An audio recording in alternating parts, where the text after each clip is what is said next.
Hi everyone. Hello. Welcome to the live stream. Welcome to the live stream. It's once again another week. Today we have, I think, a really important topic I want to talk about. Today is a really important day because we are talking about the heart. And before that, welcome to the live stream. If you can see me, please say hello in the live chat. Hi. Hi, Matt. Hi, DB. Yep. So once again, it is our Ceramiracle live stream where I will be sharing with you a little bit of knowledge every week. And if you're watching this on Facebook or YouTube, you can chat with me on the live chat. But if you're watching this on our website, welcome. And if you want to head over to our website to our live chat, the website address is live.ceramiracle.com. Hi Anna. Hi Athena. Yep, let's see. So today I want to talk about the heart because it is something that all of us, right, at a point of time in life, we have to face the truth, and that is eventually almost every one of us will develop a heart disease. It's only a matter of time, right? It's just how the body is built, and it's just also how like we as human beings modernized, we're doing things that are putting us at risk to developing heart diseases. Hi, happy girl. So again, today we will have a flash deal, and we will also have a giveaway. What is the giveaway? I will reveal it in a short while. But for today's flash deal is it on the website yet? Let me see. So today's flash deal is 10% off No Ages, Berry Blast, Cell Soldier, and Gut Warrior. So obviously this would be the supplements I'll be talking about today because they would be able to support your heart health in a way or the other. So just until 10 p.m. Pacific time, which is, you have about 2 hours. If you key in the flash deal code during checkout, and the code is HEART, HEART, you get 10% off when you check out. Hi Rachel.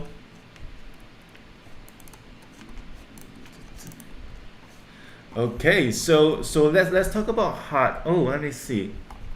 I wonder if like our regular customers are on already. No, I haven't seen Janice yet. I haven't seen Tiffany. But anyway, so heart diseases, heart challenges. Maybe let's start some interaction here. So how many of you know of someone close to you or in your family with heart disease? If you do, just type yes.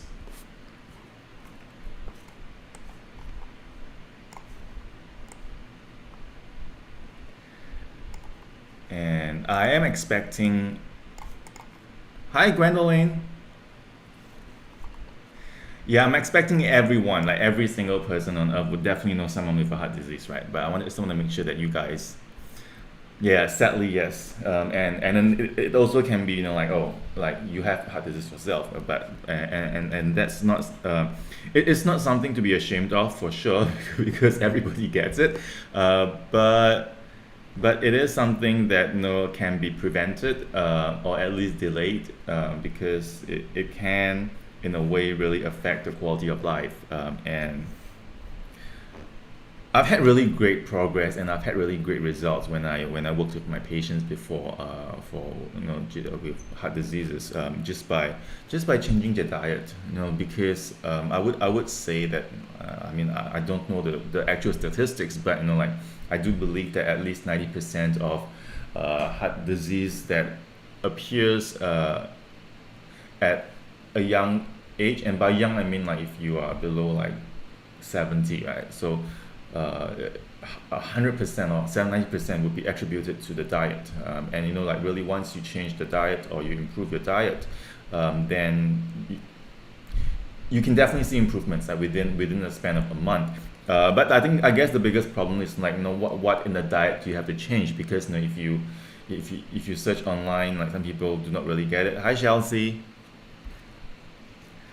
Yeah, so today I'm gonna talk to you guys about it, like what kind of foods you should be taking. But like before that, let's talk about some science, and also give you an overview of heart diseases. What does it encompass? What and what are the common symptoms and manifestations. So let's get started. First slide is metabolic syndrome, also known as syndrome X. And metabolic syndrome, it is not a disease by itself, but rather it is a collection of risk factors that presents itself in your body, and leading to a very classic example of someone with potential risk or already or someone with lifestyle diseases, heart disease. So someone with metabolic syndrome, when you look at the person, it is pretty obvious in a sense where they do, and this is really obvious in guys, right? So when you look at a person, like they look like their face looks swollen, big pot belly, skinny arms, and so like it's like they're like lemon on a toothpick. If you have like a lemon and you stick toothpicks to them, so that's like someone with metabolic disease. But what are the risk factors, as you can see on the slide, would be things like inflammation in the body, oxidative stress, so something that we have talked about in the last few live streams, and then so you have abdominal fat, so abdominal adiposity, so increased in fat around the abdomen area, so the belly fat, and increased in blood glucose level, so that this could be diabetes. Also insulin resistance, and then you have hypertension, so high blood pressure. So if a person, let's say if like a person in his 50s has got hypertension, has got a high increased in blood glucose level, and this person maybe has got insulin resistance, and then this person has got a huge belly, then we can more likely assume that this person has got metabolic syndrome. So when you have metabolic syndrome, then it kind of opens up the doors to a lot of diseases. So the associated diseases for metabolic syndrome could be things like stroke, diabetes, cardiovascular diseases, so like high blood, hypertension, arteriosclerosis, even cancer, so PCOS. So this should be PCOS, not POCS. PCOS, polycystic ovarian syndrome, and then you have neurological disorders because they are all related, right? Something that happens in your heart and your blood pressure also affects your brain because of the reduction in blood flow to the brain. Obviously, things like our environment, and what you consume can also add on to the metabolic syndrome, and also metabolic syndrome can also change how your body reacts to stress, reacts to toxins, and reacts to the environment. So that, in a nutshell, is metabolic syndrome, which to me is like the precursor of heart diseases, because in order for you to develop a heart disease, you need to have a dysfunction in your metabolism. And by metabolism, I do not mean like how fast you digest your food, or like some people can eat a lot and they don't put on weight because they have high metabolism. But much more other in the body, metabolism is not just about digesting food, but every single part of the body, the cells, undergoes a certain form of metabolism, and like as I said before, the homeostasis of the different hormones and the different enzymes in the body all play a part in keeping you healthy. So let's talk about before that, a disclaimer. Today's topic can be a little bit dry, it can be a little bit technical, but I feel like you need to, if you're lost or if you need some help, please type out your questions immediately and I will answer you, because I want you guys to really understand this, because it's going to affect you, and it's going to affect people around you. So the more you can learn today, the more it's going to help you in your life. Okay, so this is a common image that we see, right? So when you look at like advertisements or on heart healthy products, or when you just maybe in biology you've learned this, but this is a blood as an artery, and in the middle, the brown circle things are your red blood cells. So the red blood cells are the cells that carries oxygen and brings them throughout your body. So definitely your blood is liquid, right? So like in this illustration, it's an illustration to show you the individual red blood cells, but in actual fact, the red blood cells are so tiny that you don't see them individually. You see them together as a lump, or as a liquid. And then the yellow part would be the plaque. So that's where after cholesterol oxidizes in your bloodstream when they shouldn't oxidize. So, and by oxidation, again, we've talked about this before, it is when either lipids or protein or even sugar undergoes oxidation, where they, and then it changes the form and structure of the lipid or the protein to a form that that can produce inflammation in the body.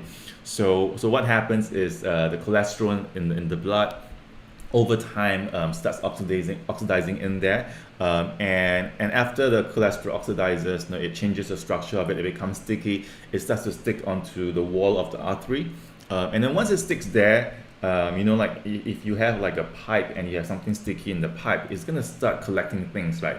And it's like a kitchen sink. After using your kitchen sink for like a few years, you notice it starts getting clogged.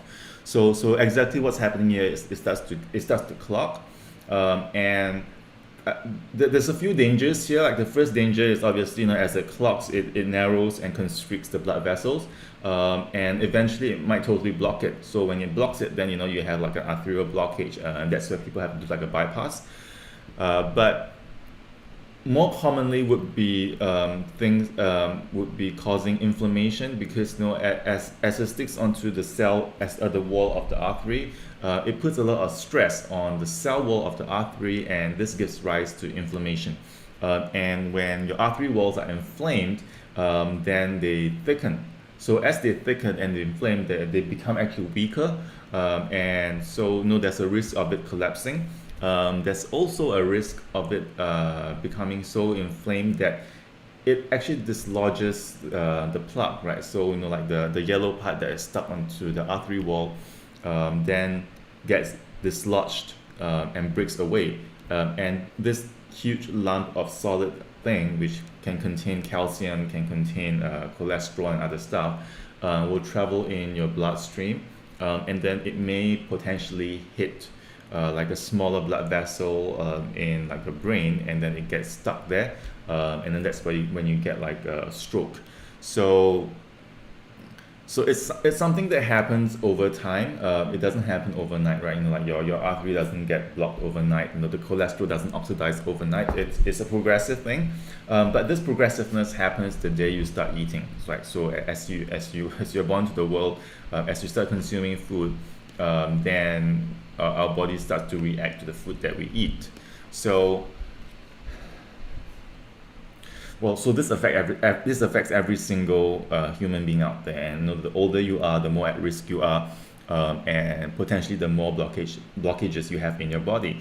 And the goal is really to reduce the number of blockages you can, and for those people who have like some certain arteries that are blocked, then obviously like the goal for them is to reduce the amount of plaque that's on the artery walls, and hopefully over time it's going to get smaller and smaller, and it can because it is organic, it is an organic matter. So with the right diet, with changing the chemistry of the blood of your body, we can either decrease the amount of plaque in the artery, or we can increase it, right? So if you're eating a diet that is really high in sugar, as I said before, what happens? Let's do a recap, and let's see if people remembers like what we have shared about in the last few sessions.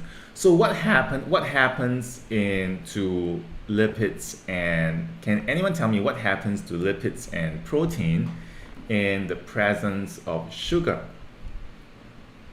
I want to see if anybody remembers this.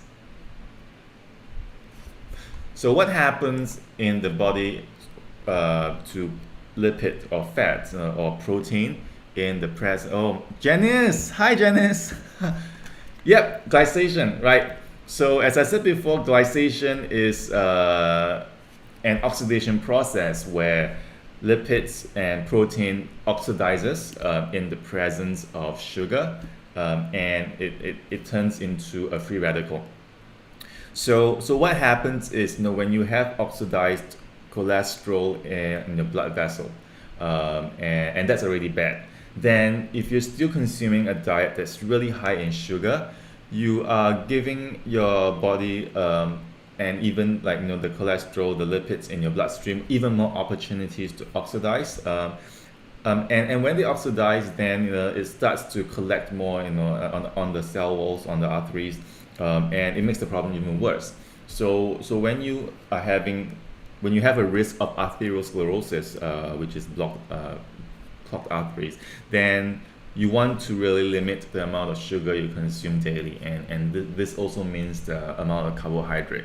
There are some people that do like the keto diet, right? The keto diet is quite an extreme diet where you don't consume any carbohydrates and sugar at all, but instead you have a diet that's high in fats and protein. And what they have found is that when you do that, it actually helps to increase the health of the heart-related organs, and also things like your blood pressure will decrease and your blood sugar level goes down. But obviously that is not like a permanent solution, because I don't think people can be on a keto diet their whole life. It is quite an extreme diet. It is quite hard to keep on it, and it does have an impact on your social life. So if you're not doing that, then what you want to do, which I will share about later at the end of the live stream, is you want to be able to reduce the amount of sugar and carbohydrates you have in your diet. You don't have to totally restrict carbohydrates, but you have to make a right choice on the type of carbohydrates that you will be consuming daily.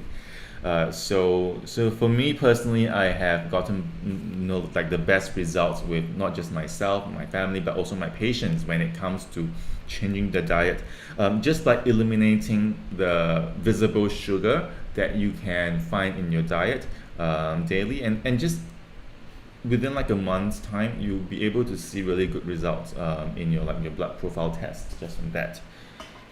So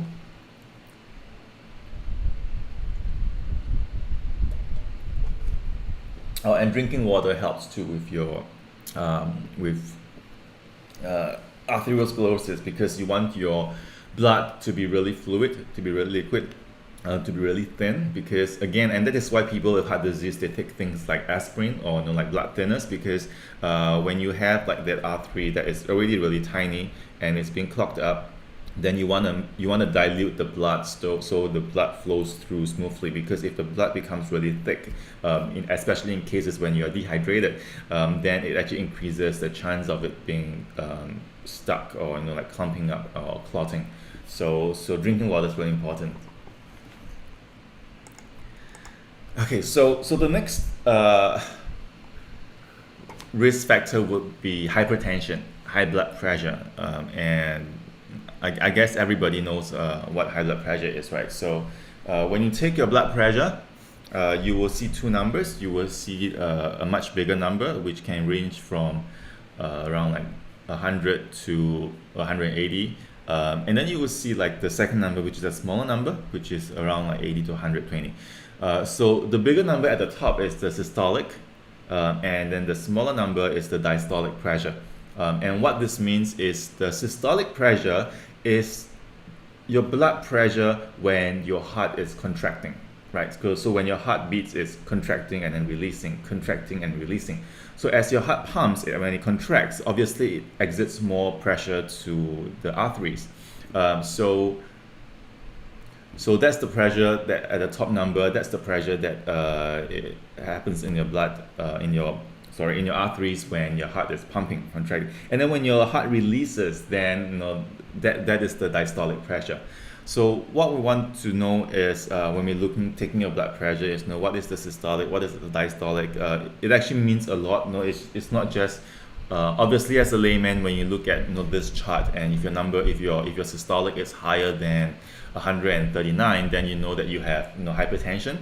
Um, but but for some people, they can have, let's say, like a 120 systolic and then like 100 diastolic, and some people can have like 140 systolic, but then an 80 diastolic. So is that normal?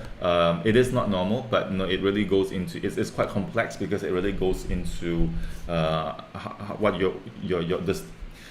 the state of your body and the state of your cardiovascular health. Then and these numbers all give little hints and clues to what could be the problem. So ideally, we want to keep the systolic to be below 120 and the diastolic to be under 80. And once you get above 120 for your systolic, then you are at risk of hypertension.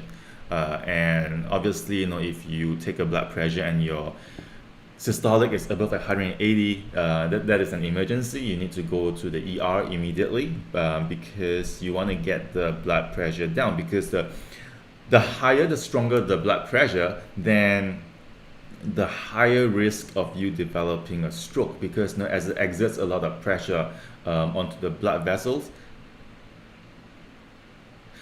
Ching In Lao's asking, what is the perfect match to First Light to protect the heart?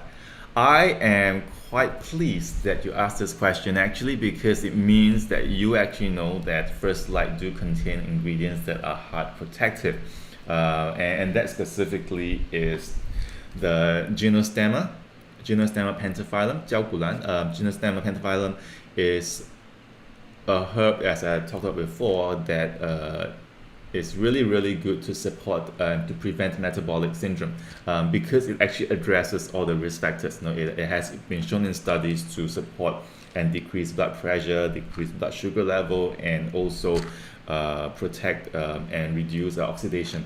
And obviously, like pine bark extract and tomato, these are two healthy foods that heart healthy foods.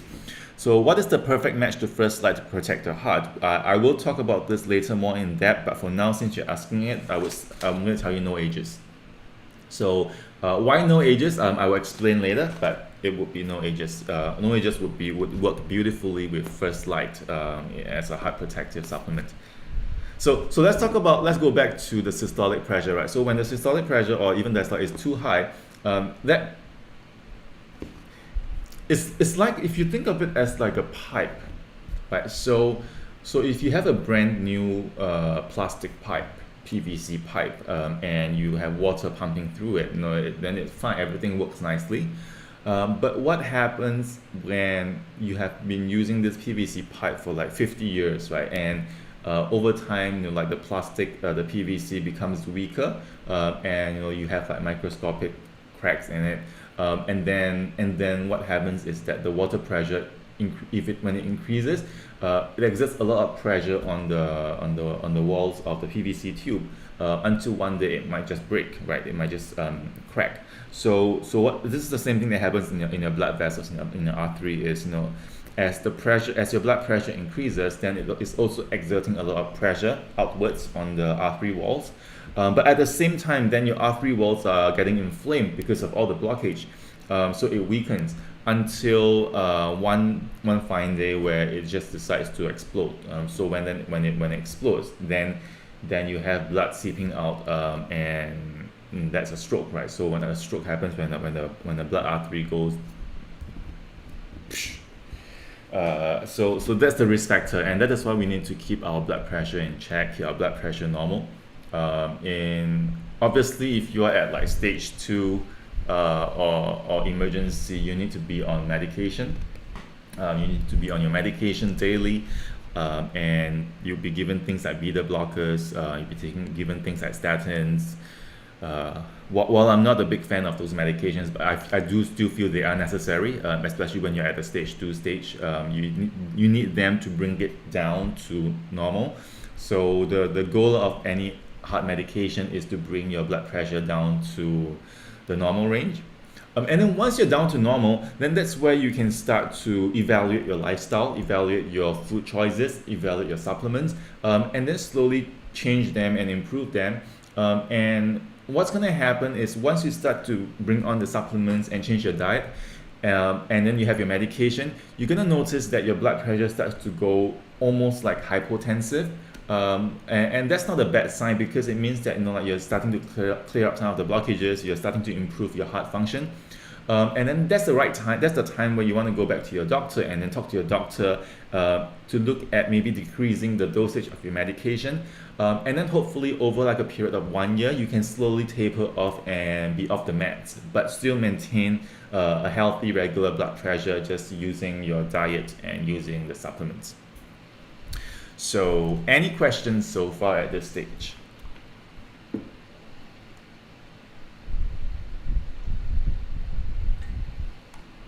Any questions on the blood pressure?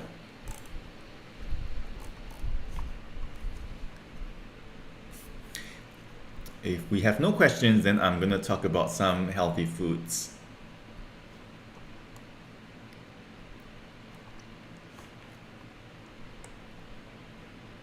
Are you guys still under lockdown? I know some of you are from LA, some of you are in New York. I believe New York is still under lockdown. Some of you are from Singapore, and then maybe we have people from Hong Kong.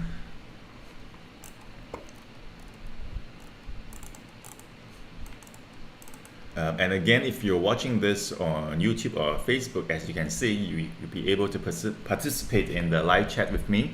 And also you can come onto our website, live.ceramiracle.com. We do have the live chat happening there as well. And that is where also you'll be able to see the flash deal code of today, which is HEART, HEART, and that gives you 10% of the supplements that we're talking about today, which will be No Ages, Berry Blast, Cell Soldier, and Guard Warrior. The flash deal is going to last till 10 p.m. Pacific time. That would be 12. Is it 12? That would be 12. No, that would be 1 p.m. GMT plus 8 time in Singapore, and that would also be. I'm getting so confused with all these time zones. Wouldn't it be awesome if like the entire world is like just one single time zone? Like so, but obviously that's not gonna happen because we are the Earth is round. But say if you're like if you're like a flat Earth, yeah.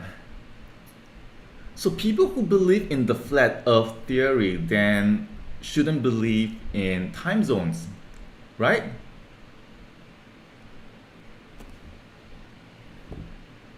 Because obviously when you're flying and if you're flying and then you can see like how you can follow like like the sun. So say if you're flying west, you will be flying with the sun. So let's say you start at daylight and you keep flying west, and then you fly for 13 hours, you will still be in daylight because you're flying with the sun, the rotation. But then someone who is so a flat earther wouldn't be able to. I mean, this observation totally, it's impossible.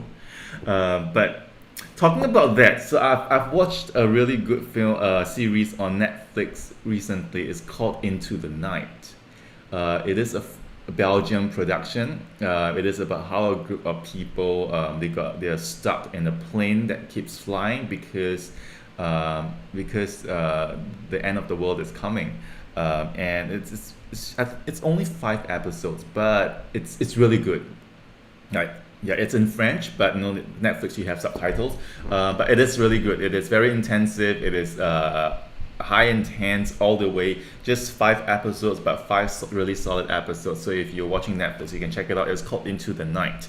Really good series, and it just talks about how they're flying. They keep flying because they need to stay in the dark.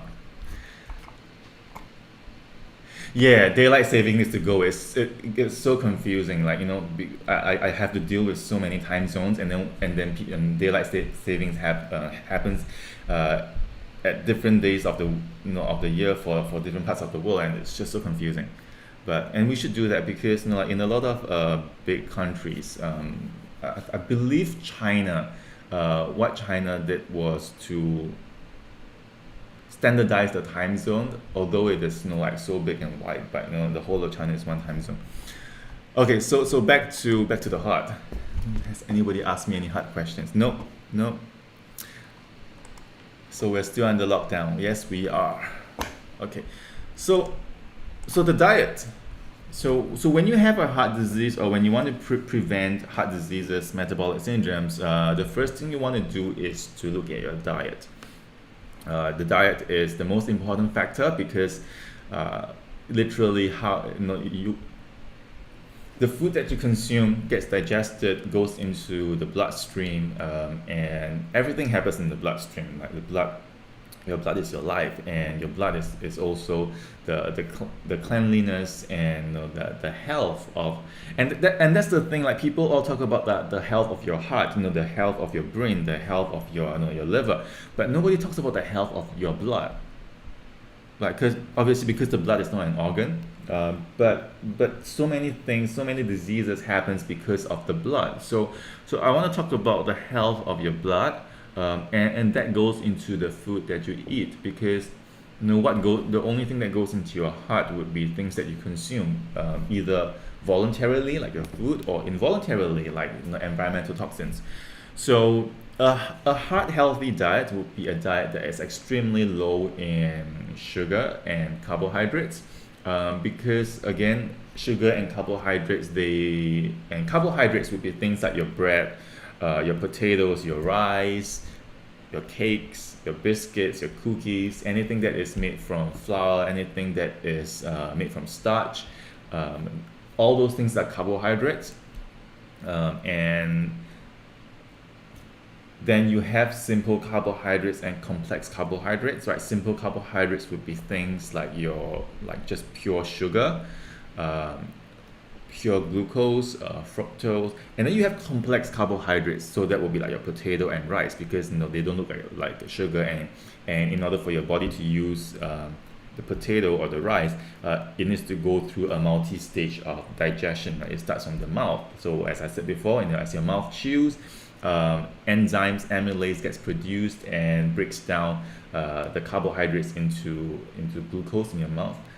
So that's simple and complex. But then you also have low GI and high GI carbohydrates. So GI is glycemic index, and what is low GI and high GI would be, like low GI foods would be things like maybe, let me see, like berries. Okay, so stick to that thought first. So low GI would be berries, and a high GI would be things like sugar, or it could be like a soda, a can of cola, right? So those would be high GI.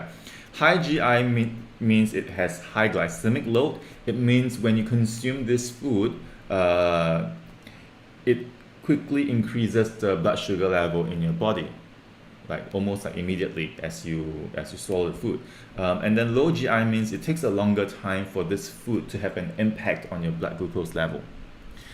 So obviously, when you consume high GI foods, and high GI foods would be everything that is delicious but bad for you, unfortunately. But high GI foods, what they do is they increase the blood sugar level in your quite quickly, and therefore it also increases the risk and rate of glycation in the blood. So as you're picking the types of food to consume, we won't have time to go through all these things, but you can Google like high GI, low GI foods. You can Google simple carbohydrates, complex carbohydrates. But essentially, what you want to be consuming for your carbohydrates every single day would be, you want to be consuming carbohydrates that are low in GI, and that are complex. Right, so when you consume a carbohydrate that is low in glycemic load and is complex, then it actually digests slower, and it doesn't increase your blood sugar level so much, and therefore there's a lot of good from this. Is since your blood glucose level is maintained, then you won't have increased high glycation, but you will also not put on weight so easily.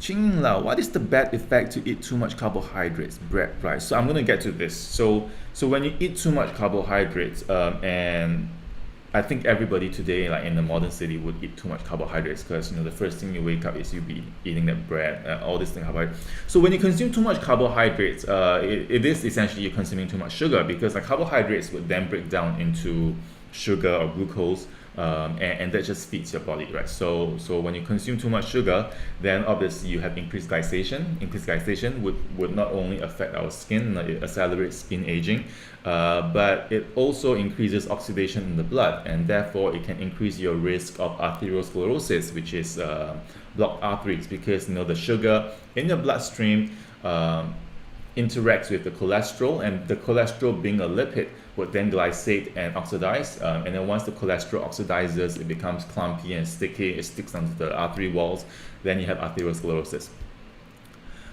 So number one would be you want to relook at your carbohydrate intake, right? You want to eliminate all those things. So making simple choices, right? You have white rice.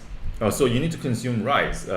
If rice is your staple carbohydrate, then what can you do about it? The first thing is you can reduce the portion. So if let's say you are used to eating a bowl of rice every meal, then you want to decrease it by half. So you have half a bowl of rice. But what is even better is to change the rice. So if you're taking like white rice, then you want to change to an even better rice for you that is lower in glycemic index. So brown rice, because brown rice contains more fiber, and fiber actually slows down the rate of carbohydrates digesting in the body, thereby it reduces the amount of blood sugar level going to your bloodstream so quickly. So then what is even better than brown rice would be things like black rice or purple rice, because those things have got even more fiber in them, right? So those have got an even lower glycemic index or glycemic load.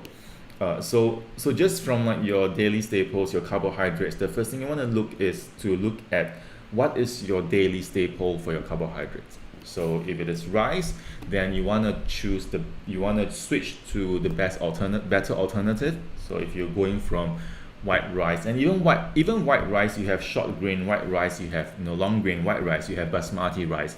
Basmati rice is very, very low in GI, so that is obviously the better choice. And then as you go up, you have your brown rice and you have your purple rice. Then if your staple is bread, some people eat a lot of bread, then you want to make sure that the type of bread that you're consuming would also be important, because if you're taking just plain white bread, that's really, really high in GI. But say if you change that to like a whole grain bread, that's much better for you. And even better if you change like a whole grain bread to like a rye bread, RYE. It looks a bit like really deep brown. So that's much more lower in glycemic index, because it has got more fiber. And then you want to reduce the amount of bread you consume. So if you're taking like 2 slices every time you eat it, then you reduce that to a slice. Then the next thing would be potatoes, right? So if your staple is potatoes, then what you could do to replace the potatoes is you could go for sweet potato, or you can go for things like pumpkin. You can go for yam, because those things have got higher those things have got higher fiber, so your glycemic index would be lower as well. So just switching from like the normal like yellow potato to like sweet potato, or even like a pumpkin would be a much better alternative. Then you want to look at your added sugar. So added sugar would be things like sugar that you add to your coffee, to your tea, sugar that you add to if you do baking. Then that is really easy to replace. In fact, what I would suggest is if you can get rid of all the sugar in your pantry, in your kitchen, just get rid of it. But instead buy something called xylitol or stevia. So I'm gonna type it out and show you guys the spelling in case if you don't get it.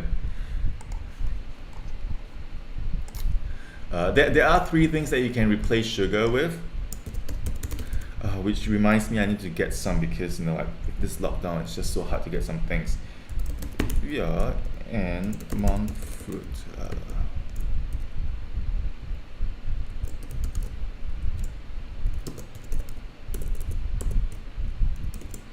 Okay, I'm going to put this on the screen right now. Oh, I should do this in the color. Let me put it here so you can see it. Okay. So these are the 3 replacements that I would use for sugar, because these 3 things are really sweet, and like and they can taste almost like sugar. But what xylitol, stevia, and monk fruit doesn't have is it doesn't affect your blood sugar level at all, right? So you can still maintain like the sweetness you want in your coffee, in your baking, but you will not have it doesn't have any impact on your blood sugar level. So xylitol looks exactly like sugar. It's like a clear crystal, and xylitol is pretty cheap, and with xylitol you use it in place of your normal sugar, 1:1. So right, so if you use like a teaspoon in your coffee of sugar, then you would use 1 teaspoon of xylitol. It's the same.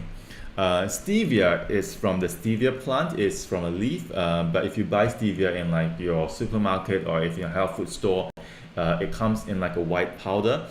It is the stevia glycoside, and it is an extract of the stevia plant that contains this natural phytochemical that makes that taste really, really sweet, and it is extremely sweet. So you do not replace 1:1. Some brands do blend the stevia with xylitol, or like could be other things, so you get like a 1:1 replacement. But if you're just using like stevia on its own, you can buy it in the liquid form or a powder form. I would personally use the liquid one because it's really easy to use. And just 1 drop of that stevia liquid into like a mug of coffee will give you the same results as like a teaspoon of sugar. Then the newer kid on the block is monk fruit. So monk fruit comes from this Chinese fruit called luohanguo, and luohanguo is a monk fruit. It's like stevia, right? It has got this natural sweetness that is extremely sweet. And like the Chinese have used it in making like herbal teas for many years, using monk fruit. So it is a natural sugar replacement that doesn't affect your blood sugar level. So you still can have your sweetness, you still can have your sweets, but you just want to make sure that the sweets are not made with like normal cane sugar, but instead you can make it yourself with xylitol, stevia, or monk fruit. So we've talked about our carbohydrates, we've talked about the sugar. So once you get those 2 out of the way, you have a really good chance of increasing your blood profile already, because those are the 2 very big risk factors that affects your heart health. So then the next thing you want to look at is the type of fats that we consume, and fat.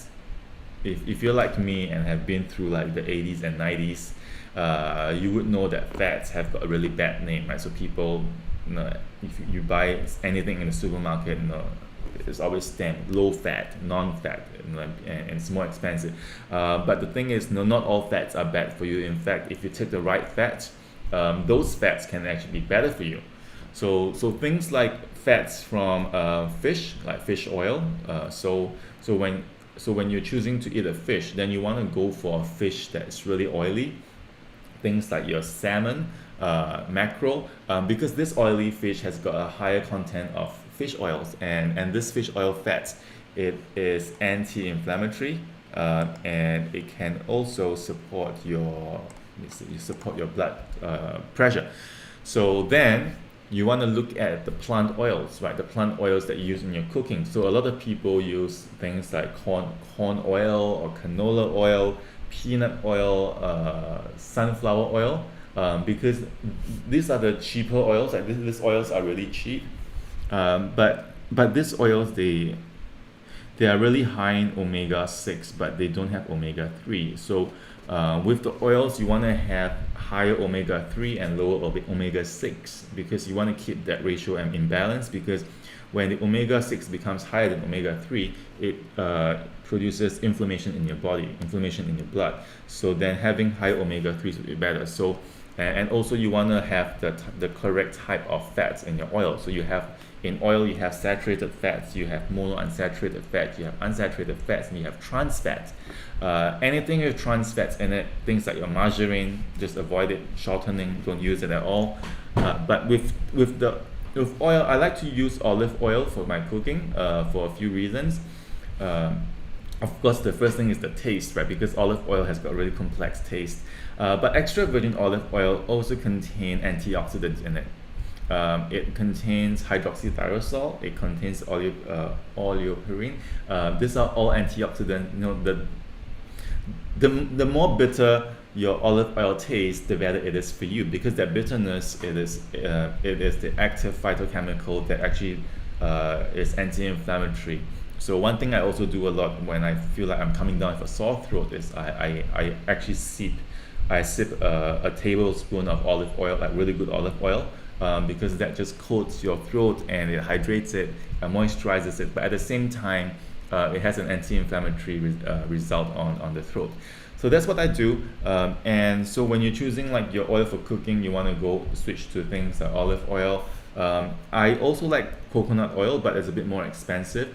Coconut oil, although it is high, it contains saturated fats, but it is not the kind of saturated fats that is a problem. Saturated fats really only become an issue in the presence of sugar.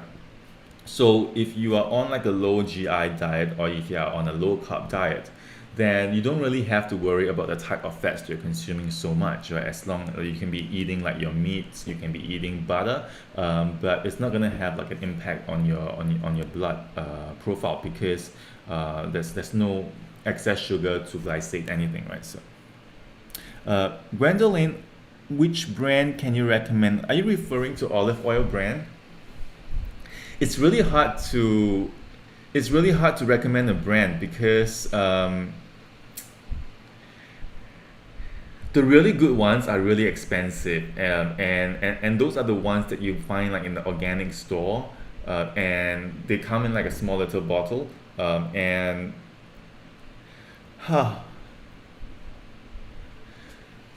well, okay, so if you're doing like your daily cooking, right? If you're using a daily cooking, I would say go for like a regular brand of extra virgin olive oil, because you're gonna use a lot of it.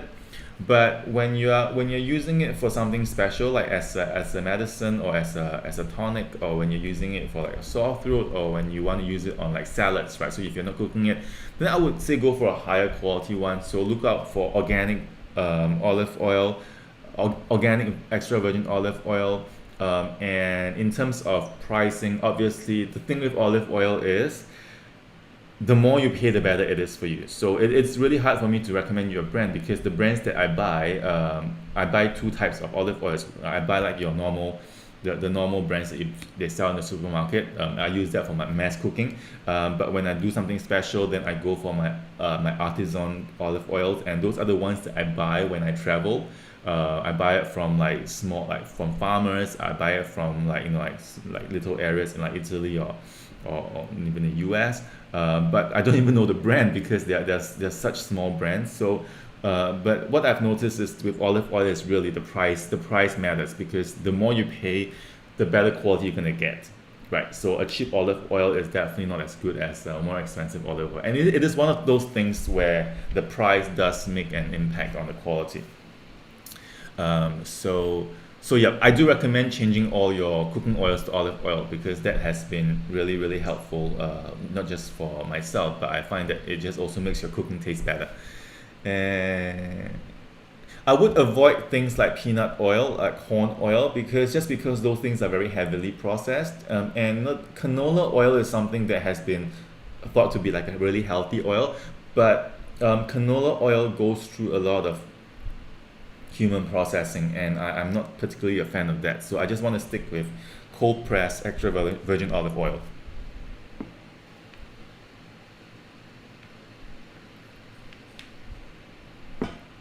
And then nuts, right? So if you're hungry, you need to snack on nuts. But snacking on nuts also means that you want to pick the right nuts. Good nuts for your good nuts for your heart. Good nuts for your heart would be things like walnut, So walnuts are extremely good for your heart. Almonds are also good. I would avoid peanuts because the lipid profile of peanut is not fantastic, right? And that's why I don't use peanut oil when I cook. But also, peanuts actually contain, is it, what do you call it? A type of mold. So in a lot of people, the mold in peanuts can actually cause a problem with their allergies. Peanuts, unless you have like a really reputable brand, or if you know how they process it, but generally most of the peanuts that you buy in the market are infected with like mold, and this mold produces toxins, and these toxins tend to bring out a lot of symptoms in a lot of people when they consume it, and that's why a lot of people develop like, allergies, or I'm not even talking about those anaphylactic reaction to peanuts. I'm talking about just like mild allergies and like skin itching, or just difficulty breathing, like rhinitis, or even just headaches. Some people get headaches after they eat peanuts. It's not the actual peanut that's causing the problem, but it's the mold that's on the peanut. So yeah, I wouldn't recommend peanut as like the form of to-go nut for your health. I do like avocado. Avocado oil is also really good. I do like avocado oil when I use like really light cooking. So avocado oil, you don't want to heat it up too high. You can use it like as a salad dressing oil, or you can use it for like really light stir frying. So avocado oil is great. It has got a very green intense hue. It's got chlorophyll in it, so that's pretty good as well. But I do like eating like a fresh avocado because that's really healthy too, and it fills you up. So with fats, you want to pick like the healthier fats, and all these things are really easy to find on the internet, right? You just Google like healthy fats, and then you'll be able to see like a list of fats. Oh my God, today time passes so quickly.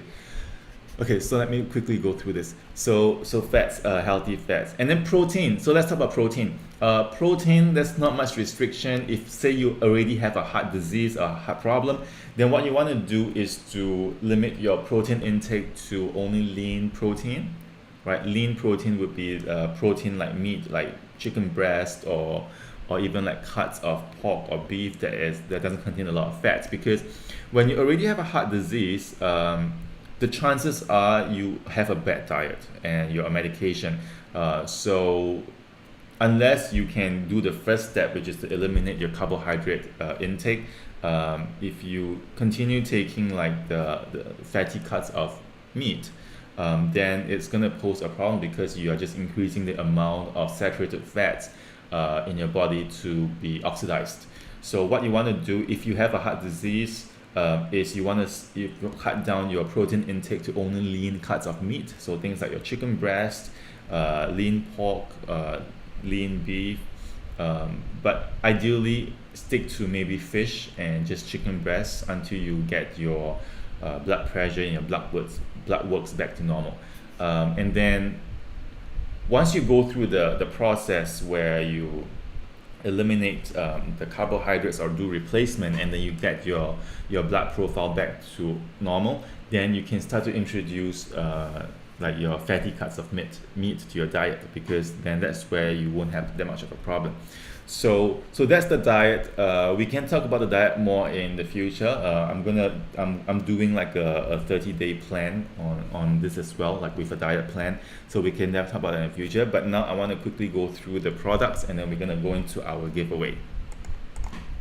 So today's product that would be helpful for your heart health would be.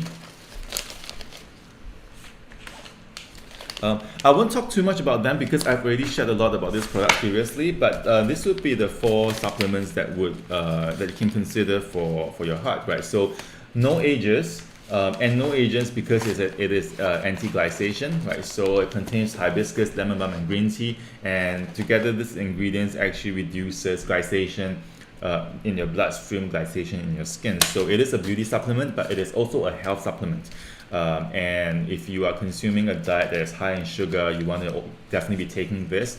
This is going to help to reduce the glycation by providing you with an additional boost of antioxidant that specifically deals with the glycated free radicals. So no ages, you take 2 tablets a day, but if say you have like metabolic syndrome or something, you can go up to 4 tablets a day for like the first few months, and then taper it down to like 2 tablets a day. So no ages would be the one to go to. And then Cell Soldier is the next one. Cell Soldier contains turmeric, but it also contains broccoli and moringa. But what this really helps is, so for people who are at risk of arteriosclerosis, for people who are at risk of clogged arteries, you want to reduce inflammation in your body as much as you can. And this is where the turmeric, the curcumin in Cell Soldier really comes in helpful. Curcumin is a really powerful and strong anti-inflammatory. It also helps to support the liver, and together with the broccoli sprout powder and the graviola and moringa, all this provides you with the micronutrients and the phytochemicals that you need to keep your, not just your cells happy, but to also reduce the total inflammation in your body. So for people who, I do recommend this for anyone, like everyone above 40 years old, because once you are above 40 years old, you definitely have some form of inflammation happening in your body every single day. It could be in your joint, it could be in your blood vessels, so you want to be taking this as well. Next would be Berry Blast. So Berry Blast is, so it is like a complex antioxidant, right? It's got different berries in there, but it also has got fisetin in there. And this would be like your first to-go antioxidant if you are just starting on a supplement. So if you don't have a heart condition, or if you haven't tried supplements before and want to try something for the first time, then Berry Blast would be like the first one to go, because it is multifunctional. It has got different phytochemicals in there, so it is also preventive as well. So this would be like the first level kind of entry level antioxidant supplement that would not just only help to support your heart health, but also your general well-being. And then Gut Warrior is really important because this contains the probiotics, and as I've said before in the previous live stream, and if you haven't seen that, I recommend that you go to YouTube or Facebook and find it and replay that, because your gut health ultimately also affects your blood and your heart health. Because if your gut health is poor, then you have leaky gut, things go into your bloodstream, then they start to produce inflammation in the blood vessels. You want to prevent that, and the first thing you want to do is to first protect the gut wall, right? The gut wall is like your first line of defense to any chronic disease in your body. So these 4 items will be going at 10% off on today's flash deal for another hour, and you just have to check out with the code HEART, HEART, and you get 10% off your purchase of any of these 4 supplements. So to recap, No Ages and Cell Soldier would be really ideal for people who want to improve their cardiovascular health. Berry Blast, helpful for people who want to get started on an antioxidant supplement, or if they are in good health, you want to just maintain the good health, this would be a good one. And then for everyone, regardless of whether you have a cardiovascular challenge or not, you should be taking Gut Warrior every single day anyway, because we need to be protecting our intestines. And then now it's time for the giveaway. So today's giveaway is a $10 gift card. A $10 gift card will be, I'm giving it away. I don't know what game to play. Okay, so I'm gonna, today's giveaway will be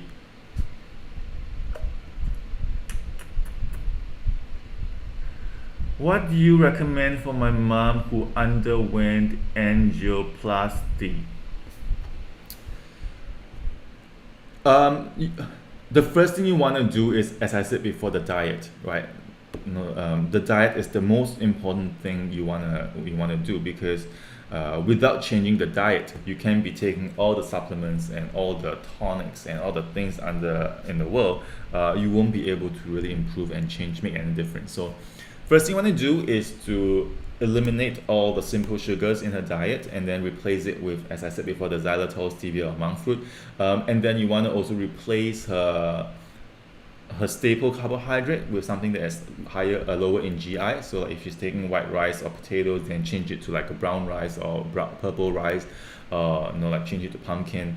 Then for supplement, since it's done angioplasty, then this too, right? So no ages and cell surgery would be helpful because this would reduce the inflammation, and then since she's already at risk of this condition, then like having no ages, you want to be constantly keeping the levels of anti-glycative antioxidants really high in the body every single day. So I would say go for no agent and cell soldier. There is no minimum spending for the $10 gift card. No, so it is literally like a $10 gift to you. So if you buy like a $18 product, you pay $8. High blood pressure. So it depends on the person, right? So it depends on the person. It depends on how many supplements they can consume. Like some people, if they want to only take one thing, then I would say go for no ages. But for me, like the ideal trio for your blood pressure would be to take these three, right? Having berry blast, cell soldier, and no ages together. I think I'm talking about this next. Yeah, I'm talking about the next live stream on Thursday. I'm doing a 30-day reboot plan. This 30-day reboot plan will be really helpful for people with cardiovascular challenges or just anybody, right? It's only 30 days, and I'm gonna share with you a program. It's a very simple program. You don't even have to like change a lot in your diet. But yes, swing by for the next live stream, and we will have the 30-day program. And you can share that with your relative because that's going to be really helpful, and they can definitely see a difference within a month.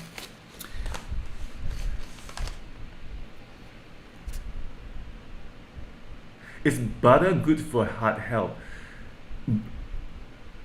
I eat butter all the time. That's only because I know that I am well protected in terms of my anti-glycative antioxidant.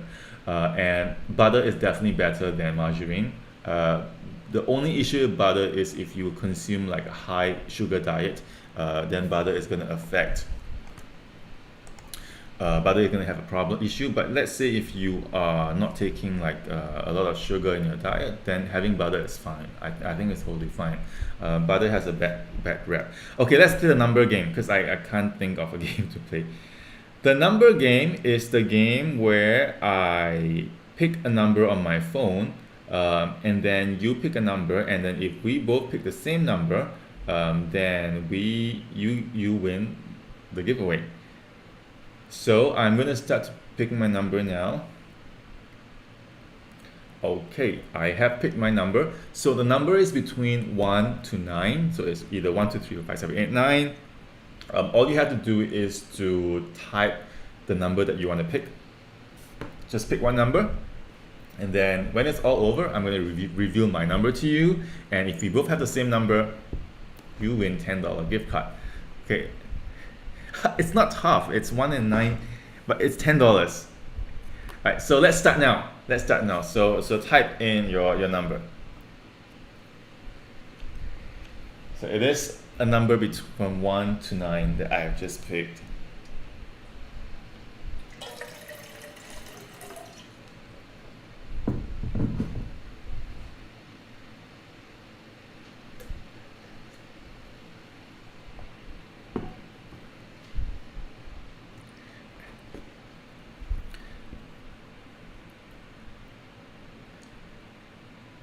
So all you have to do is to pick a number between 1 to 9, and if you have picked the same number as me, you win a $10 gift card. So a $10 gift card comes with no minimum. You can use it on our website without there's no minimum purchase for it.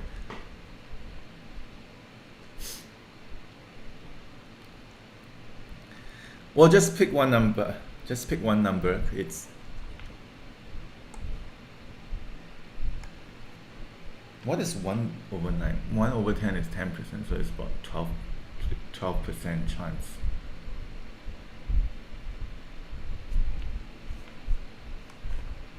Okay, we have one last minute for you to type in your number.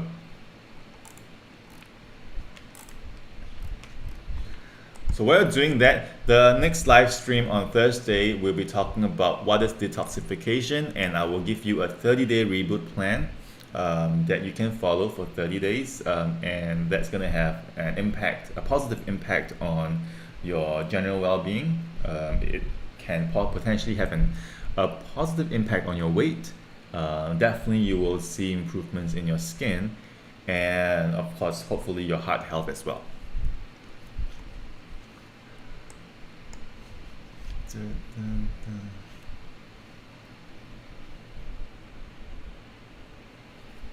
Yeah, so if you follow the 30-day reboot plan, it's supposed to help you lose weight too, and also to lose the right kind of weight, right? So no, there's no exercise required. I mean, obviously, if you want to exercise, it'd be much better, but no, the reboot plan that I have doesn't require you to exercise. It's really to change your certain parts of your diet, just making small adjustments that is quite easy for everybody to do, and then you just do it for 30 days.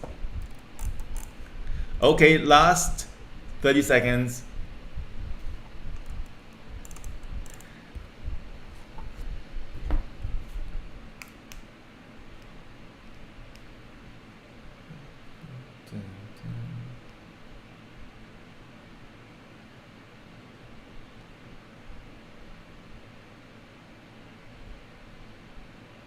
Three, two, one.